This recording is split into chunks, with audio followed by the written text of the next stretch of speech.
Welcome back. For the first time since 2001, a majority of Americans, 57% to be exact, said they need more sleep. This is according to new polling data from Gallup. It's a complete reversal from 2013, the last time Gallup calculated this data. Back then, 56% of Americans believed they got enough sleep, while only 43% felt they needed more to feel better. Women under 50 are the group that's least likely to get enough rest. One place to catch up on sleep: vacation. Most vacationers are looking for rest and relaxation when they book their trips, but there's a new trend gaining popularity: the so-called longevity vacations. The Wall Street Journal says Americans are pursuing vacations that also prioritize personal health and include activities like vitamin IV drips and red light therapies. There are a lot more medical offerings now that purport to extend your lifespan. We're talking about stem cell therapy, IV drips, as you mentioned, bone density scans, cancer testing. Reporter Alex Janin says this trend exploded in popularity during the COVID pandemic. People became very aware of their personal health, their mortality, and also, people feel like in some cases traditional medicine doctors aren't listening to them, aren't catering to their needs, and they're exploring this sort of personalized medicine world. Janin says some of these have been inspired by centenarians, people who live to be more than 100 years old. The CDC is launching a new campaign aiming to get more people to quit smoking.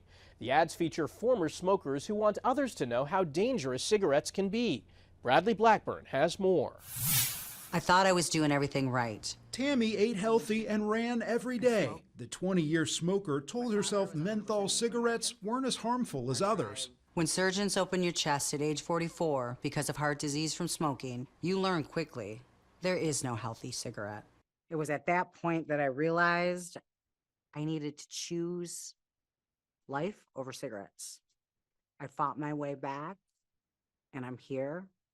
And I wanted to reach out and tell people this story so that they don't get to the point where I was. Tammy is among the new faces of the CDC's Tips from Former Smokers campaign. This year's focus is on the dangers of menthol cigarettes, which the agency says can make it easier to start smoking and harder to stop. One of the goals of the campaign that we have is to motivate people to quit smoking as early in life as possible. Your body can undo some of the damage that smoking has caused. Your blood pressure can improve. Your risk for a heart attack improves. More than 1 million adults have quit thanks to the campaign, but about 28 million people in the U.S. are still smoking. One of the things that I would recommend is, talking to your doctor. Your healthcare provider could provide you with a quitting plan, recommend nicotine replacement therapy.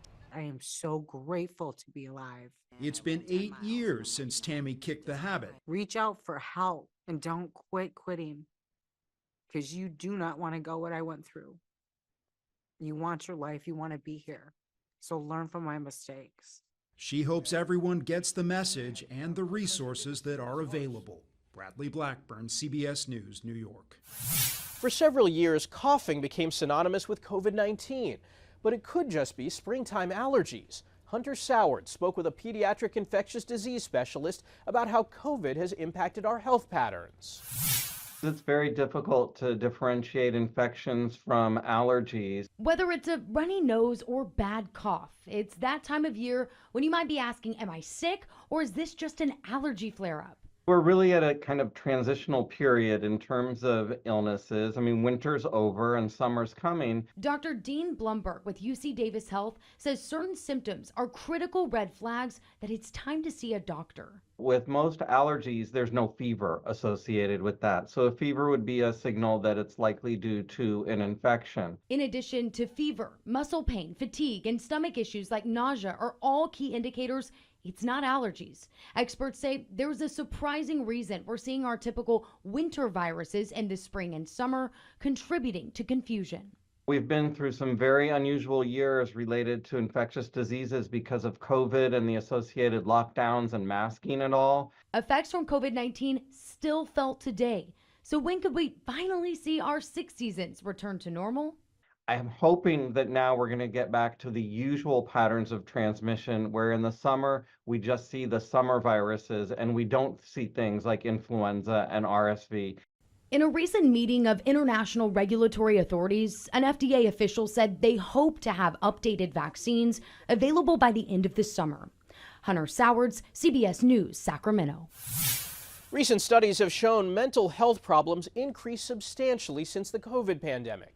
According to the CDC, ADHD, anxiety problems, behavior problems, and depression are the most commonly diagnosed mental disorders in children.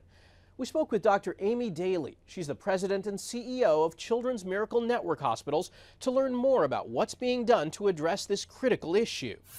What have you learned as you've been monitoring this and on the front lines of this? What have you learned about the children's mental health crisis?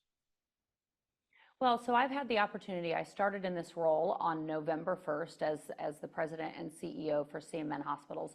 And I've been going all around the country and visiting our hospitals, and healthcare is really local. What we're seeing is that the needs are very specific. So when you look at your community compared to different communities across the country, there's differences, whether it be geographic differences that may make up a difference of how far it is someone is to get to a hospital. It could be just the demographics, things like socioeconomic factors or access to education or food insecurity.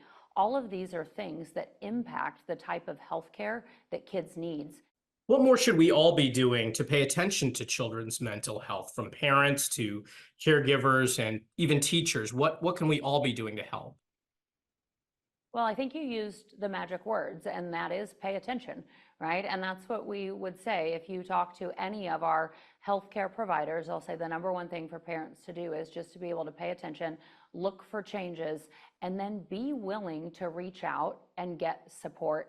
We need to be able to decrease the stigma about just helping kids know that it's okay to not be okay. So they need to be able to turn to their friends, to their parents, to family members, to teachers, and there is help out there for you. As I mentioned, clinical services are available, whether that's mental health, behavioral health, psychiatry, psychology. It's there. We just want the kids and the parents to know, go to your local member children's hospital and seek the help that you may need. It seems like we are seeing more emergency room visits involving children and mental health during the pandemic and even post-pandemic. What have you been seeing with regards to that? 100% of our hospitals, and we have 170 of them across North America, they offer mental health services, resources, and community support for kids and teens. And nearly 3/4 of our hospitals, they provide that in a telehealth format so that the kids can access it on their phone, because we know that that's a way that they're used to getting information and something they're comfortable with. And so we have seen, as we all know, that post-pandemic, things like depression, anxiety, suicidal thoughts, or general behavior changes have really become kind of a second pandemic for us when you look at children and teenagers. And so we are so proud that we're raising money that the hospitals can then turn around and reinvest in those programs in their communities. Well, it's an important conversation, and we'll continue to have it. Thank you so much for joining us. Thank you. I appreciate it. After the break, why these micro robots are made with seaweed and gold. And people with autism are learning new skills as they work at this hospital.